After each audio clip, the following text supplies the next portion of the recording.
చిన్నప్పుడే ఆ విధంగా ఉన్నారు. అది అయోధ్య. ఏ కాన్ఫ్లిక్ట్ లేనటువంటి ప్రదేశం, ఏ యుద్ధం లేనటువంటి ప్రదేశం. అటువంటి చోటకి మందర ప్రవేశించింది. మందర ప్రవేశించిన తర్వాత ఇంక మళ్ళీ మన రాజకీయాలు అయిపోయినాయి. రాముడికి ఉండడు. ఏ హృదయంలో ఘర్షణ లేదో, ఏ హృదయంలో సత్యాసత్యాల మధ్య ఘర్షణ లేదో, సమరం లేదో, అటువంటి చోట రాముడు ఉంటాడు. కానీ మందర ఎంటర్ అయిన తర్వాత, కలహం ఎంటర్ అయిన తర్వాత రాముడు ఉండే అవకాశం లేదు కనుక అయోధ్య అంత గొప్పదైనా వదిలిపెట్టి అరణ్యానికి వెళ్ళిపోయాడు రాముడు. అది ఇంకేలేదు. ఇప్పుడు అయోధ్యకి అరణ్యానికి రాముడికి తేడా తెలియదు. ఎందుకని? అయోధ్య ఏముంది, అరణ్యం ఏముంది? అయోధ్యలో ప్రజలు ఉన్నారు, అరణ్యంలో జంతువులు ఉన్నాయి. అయోధ్యలో లక్ష్మణుడు శత్రుఘ్నుడు ఉన్నాడు, భరతుడు శత్రుఘ్నుడు ఉన్నారు. ఇక్కడ లక్ష్మణుడు తోడుగా ఉన్నాడు. ఆనందంగా జీవిస్తూ ఉన్నారు. ఎక్కడ చూసినా మనం వాళ్ళు చాలా ఆనందంగా ఉన్నట్టుగా కనపడతారు.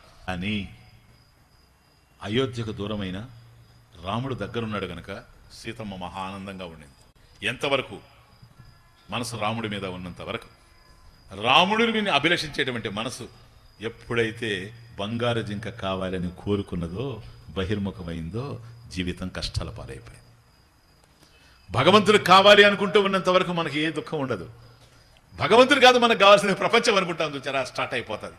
ఎంత వివేకం ఒకవైపు చెప్తూ ఉంది. లక్ష్మణుడు చెప్తూ ఉన్నాడు, వదిన నా మాట విను, బంగారు జింక అనేది ఈ ప్రపంచంలో ఎక్కడుంది వదిన? అదే మాయ. హిరణ్మయేన పాత్రేణ సత్యశాపి హితం ముఖం. సత్యదేవుని యొక్క ముఖం బంగారు పాత్ర చేత కప్పబడి ఉంది అని ఈశావాస్యోపనిషత్తు చెప్తా ఉంది. అదే ఇది, ఆ బంగారే ఇదే, ఆ రూపంలో కనపడతా ఉంది. ఇది మాయ, నా మాట విను అని ఎన్ని విధాలుగా లక్ష్మణుడు చెప్పినా కూడాను వినలేదు.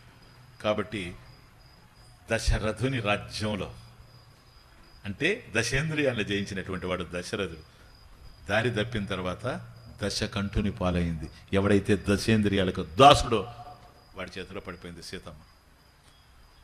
ఆత్మకు దగ్గరగా మనసు ఉన్నంత వరకు, మనసు ఆత్మ మీదనే లగ్నమై ఉన్నంత వరకు ఏ దుఃఖం లేదు. ఆత్మ రాముడి యందు మనసు లగ్నమైనంత వరకు ఏ దుఃఖం లేదు. ఎప్పుడైతే ప్రపంచం మీదకు పోయిందో దశేంద్రియాలు హరించేసాయి. ఇప్పుడు అశోకవనంలో చేరింది. ఇప్పుడు దుఃఖపడతా ఉంది. అక్కడ ఇక్కడ ఉన్నప్పుడు బంగారు జింక కావాల్సి వచ్చింది. అక్కడికి వెళ్ళిన తర్వాత రామ రామ రామ రామ రామ రామ రామ రామ. అందువల్ల వాస్తవానికి అక్కడ దాన్ని ఎందుకు అశోకవనం అన్నాడో తెలుసా? పైకి చూసినప్పుడు సీతమ్మ బాధపడుతున్నట్టుగా మనకు కనపడుతుంది, కానీ వాస్తవం చూస్తే అది బాధో ఆనందం అర్థం కాదు. ఎందుకని? శోకము లేనిటువంటి వనం. ఎందుకని? భగవన్నామం జరిగే చోట శోకం ఎక్కడుంటుంది? ఆ తల్లి హృదయంలో రాముడే ఉన్నాడు గనక ఇంకా ఇక్కడ ఉండింది శోకం అంటాను నేను.